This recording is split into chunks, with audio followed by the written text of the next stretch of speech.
नमस्कार दोस्तों, मैं निकेश कुमार एजुकेशनल ट्रैक में आप लोगों का स्वागत करता हूं।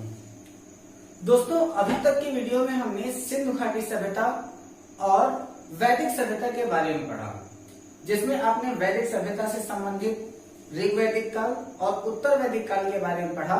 साथ ही साथ आपने सभी वेदों यानी कि ऋग्वेद, यजुर्वेद, सामवेद और अथर्ववेद के बारे में पढ़ा। इसके बाद आपने वेदांगों के बारे में जाना, उपनिषदों के बारे में जाना और साथ ही साथ आपने सूत्र के बारे में जाना।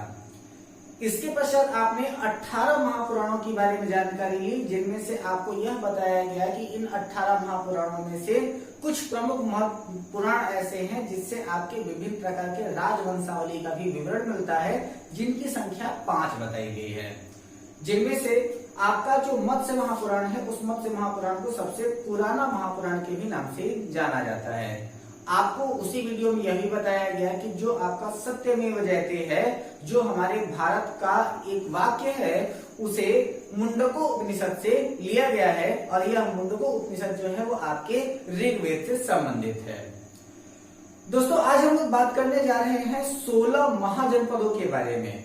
जैसे ही आपका उत्तर वैदिक काल समाप्त हो रहा होता है, तो बुद्ध के जन्म के कुछ समय पूर्व यानी कि लगभग आपकी 6वीं शताब्दी ईसा पूर्व के समय में ही 16 महाजनपदों का जो है वो आपका विवरण मिलना प्रारंभ हुआ।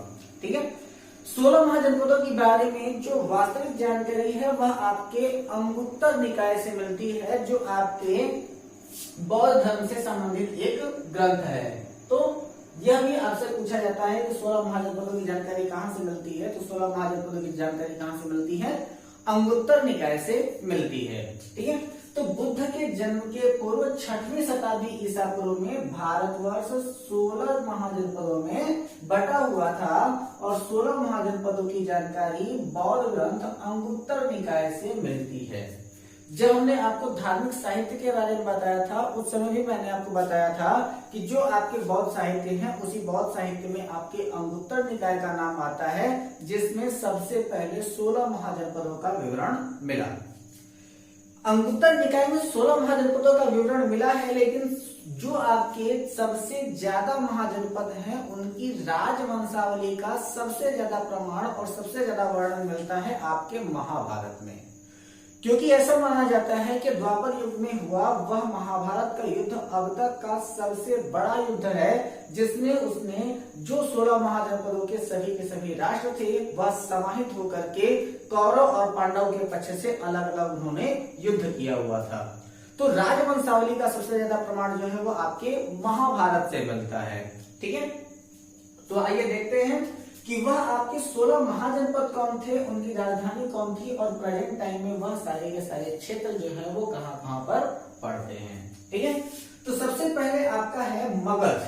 और प्रेजेंट टाइम में अगर आपने रामानंद सागर का कृष्णा धारावाहिक अगर आपने देखा होगा, तो प्रेजेंट टाइम में आप देख रहे होंगे उस सीरियल का एपिसोड में आपको बताया जा रहा है कि मगध नरेश जरासंध जो है वह आपके मथुरा पर आक्रमण करने की तैयारी कर रहे हैं। तो ऐसा माना जा रहा है कि मगध साम्राज्य है सबसे प्राचीन जो है आपके महाजनपदों में से माना जाता है, जिसमें जरासंध जैसे महान जैसे राजा जो थे उसके शासक हुए। फिर बाद में मगध साम्राज्य का जो पतन हुआ वह घनानंद के समय में आकर के हुआ।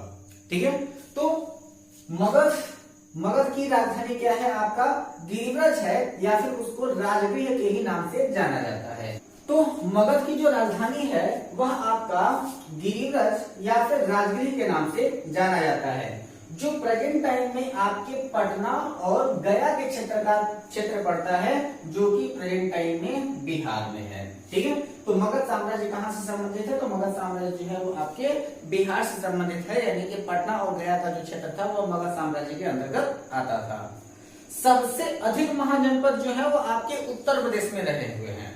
ठीक है, अब हम अगले महाजनपद की बात करते हैं। तो अगला है आपका अंग, और वहां पर आपको पता होगा कि महाभारत काल में अंग देश का विवरण मिला है, और अंग देश का राजा कौन था?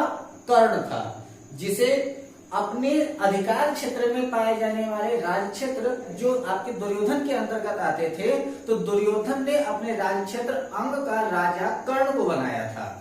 तो वहां पर कर्ण जो था वो आपके अंग देश का राजा था, उसकी राजधानी चंपा थी और ऐसा माना जाता है कि कर्ण ने चंपा राजधानी अपनी पत्नी के नाम पर रखा हुआ था।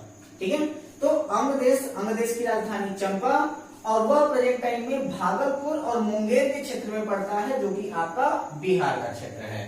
ठीक है, लेकिन आप ये भी बात ध्यान देंगे कि जो आपके 16 महाजनपद हैं, उन 16 महाजनपदों में कहीं पे भी आपको हस्तिनापुर का नाम नजर नहीं आएगा, क्योंकि जो आपका हस्तिनापुर था वह एक विशेष राज्य क्षेत्र था जो कई प्रकार के महाजनपदों का समाविष्ट था, यानी कि कई प्रकार के जो महाजनपद थे वह आपके हस्तिनापुर में मिले हुए थे। इसलिए हस्तिनापुर का नाम कहीं भी आपके महाजनपदों की श्रेणी में नहीं आता है। इसके बाद है आपका काशी।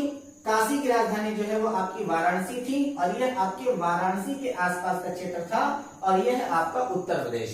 इसका महाभारत के काल में अगर प्रमाण देखा जाए तो जो आपका काशी है, तो इसी काशी नरेश की 3 पुत्रियां थी, जिसको हम लोग अंबा, अंबिका और अंबालिका के नाम से जानते हैं। अब यही अंबा और अंबिका अंबालिका जो है तो आपके भीष्म पितामह के छोटे भाई जो थे, जिनका नाम चित्रांगद और विचित्रवीर्य था। तो जो चित्रांगद थे उनकी तो मृत्यु बहुत पहले ही हो गई थी। चित्रांगद की हत्या जो है वो चित्रांगद नाम के ही यक्ष ने उनकी हत्या कर दिया था।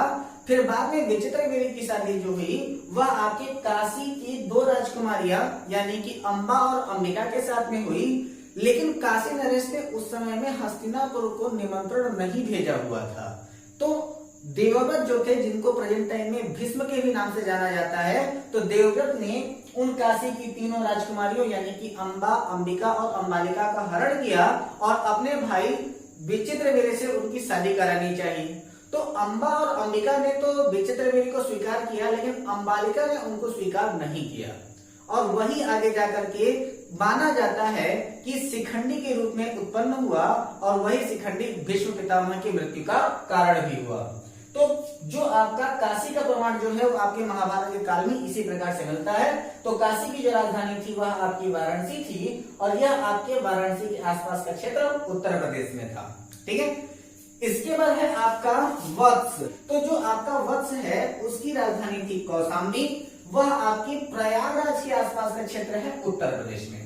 ठीक है, तो वत्स की राजधानी कहां पर है, तो उसकी राजधानी थी कौशाम्बी में और वह प्रेजेंट टाइम में कहां है, तो वह है आपके प्रयागराज के क्षेत्र आसपास में है। ठीक है, इसके बाद है आपका वज्र और इसी वज्र को वैशाली, विदेह या फिर मिथिला के भी नाम से जाना जाता है।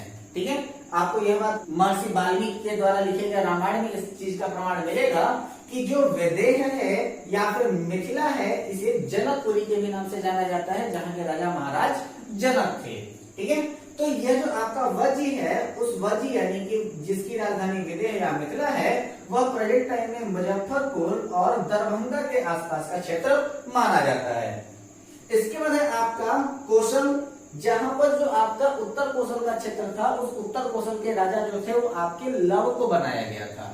ठीक है, तो कौशल की राजधानी श्रावस्ती, जो पहले के समय में इसको कहा जाता है कि ये आपका फैजाबाद, लेकिन ये आपके प्रेजेंट टाइम में अयोध्या के नाम से जाना जाता है। ठीक है, तो यह कहां पर है, आपके अयोध्या उत्तर प्रदेश में है। इसके बाद है आपका अवंती। अवंती कहां है, तो अवंती जो राजधानी है वह उज्जैन और महिष्मती है। तो अवंती की राजधानी कहां है, तो अवंती की राजधानी है उज्जैन और उसका और प्राचीन नाम अगर हम जाएं तो उसका और प्राचीन नाम है महिष्मती। और आपने बाहुबली में इसका नाम भी सुना होगा, महिष्मती साम्राज्य के जो शासक थे वह आपके बाहुबली थे।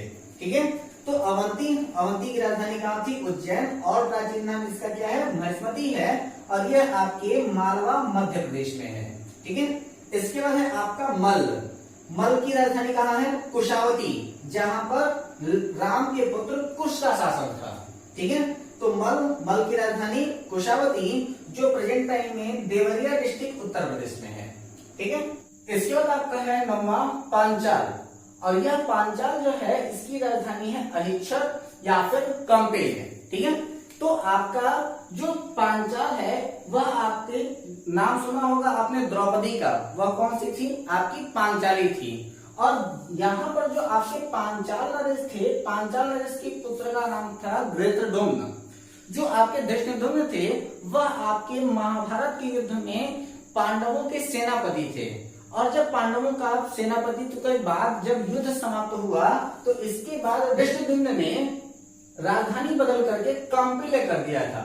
वह प्रेजेंट टाइम में आपका क्षेत्र पड़ता है आपके बरेली, बदायूं, फर्रुखाबाद और उत्तर प्रदेश में, यह सारे के सारे क्षेत्र पड़ते हैं।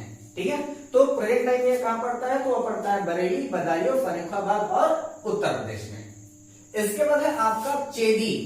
चेदी नरेश शिशुपाल का भी नाम आपने सुना होगा।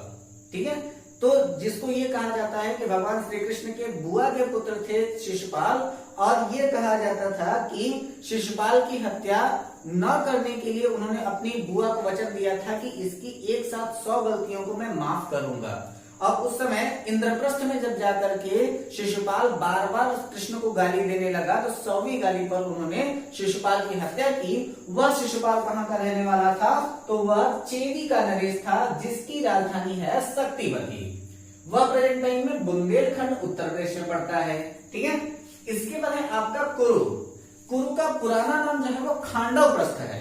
ठीक है, तो कुरु का प्राचीन नाम क्या है? तो कुरु का प्राचीन नाम जो है वो आपका खांडव प्रस्थ है। और जब उसी खांडव प्रस्थ में पांडव आकर के बसे तो उन्होंने कुरु की राजधानी इंद्रप्रस्थ बनाया, जो प्रेजेंट टाइम की आधुनिक दिल्ली है।